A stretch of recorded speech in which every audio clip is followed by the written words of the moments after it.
RSS என்னன்னா காவி trouser போட்டுட்டு நாங்கெல்லாம் வந்து காலையில எக்ஸசைஸ் பண்ண போறோம், என்ன பண்ண உடல் பயிற்சி பண்ண போறோம், மனப்பயிற்சி பண்ண போறோம். உங்க பிள்ளைங்க வந்து கூப்பிடுவான், தயவு செஞ்சு அனுப்பிடாதீங்க. முதல்ல உடல் பயிற்சின்னு கூப்பிடுவான், நம்ம பிள்ளைங்க போகும், உடல் பயிற்சி எல்லாம் சொல்லி தருவான். அதுக்கப்புறம் எப்படி குடிசைக்கு தீ வைக்கிறது, எப்படி குடிசைக்கு குண்டு வைக்கிறது, அப்புறம் எப்படி மசூதிக்கு குண்டு வைக்கிறது, எப்படி கொலை செய்கிறது, எப்படி பாலியல் வன்முறை பண்றது, எல்லாத்தையும் RSS காரன் கத்து கொடுப்பான். உங்க புள்ள உங்களுக்கே தெரியாம குஜராத்துக்கு கிளாஸுக்கு போகும், உங்க புள்ள உங்களுக்கே தெரியாம உத்தரப்பிரதேசத்துல அந்த பயிற்சி முகாமுக்கு போகும், போயிட்டு வந்து கலவரம் பண்ணுவான், ஜெயிலுக்கு போயிடுவான், அம்போல் விட்டு போயிடுவான். அவங்கள நீங்க வேணா திருப்பரங்குன்றத்துல தீபம் ஏத்தணும்னு சொல்லி சண்டை போட்டானுங்களே, அந்த நீதிபதியிலிருந்து எல்லாரும் இருக்கிறானே அவன் வேற ஆளு, போய் சண்டை போட்டு போலீஸ் மல்லு கட்டி கேஸ் வாங்கணும் நம்ம ஆளு.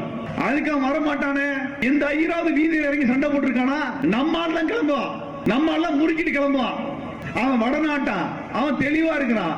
எந்த சேட்டு மாறுபாடையில வந்தானா, முருகன் கோயில் பிரச்சனைக்கு, திருப்பரங்குன்ற பிரச்சனைக்கு எந்த சேட்டும் வரல, எந்த குஜராத்தியும் வரல, எந்த ஐயனும் பாப்பானும் வரல. ஆனா நம்ம ஆளு போய் நிக்கிறான், கூறு கட்டவனுங்க.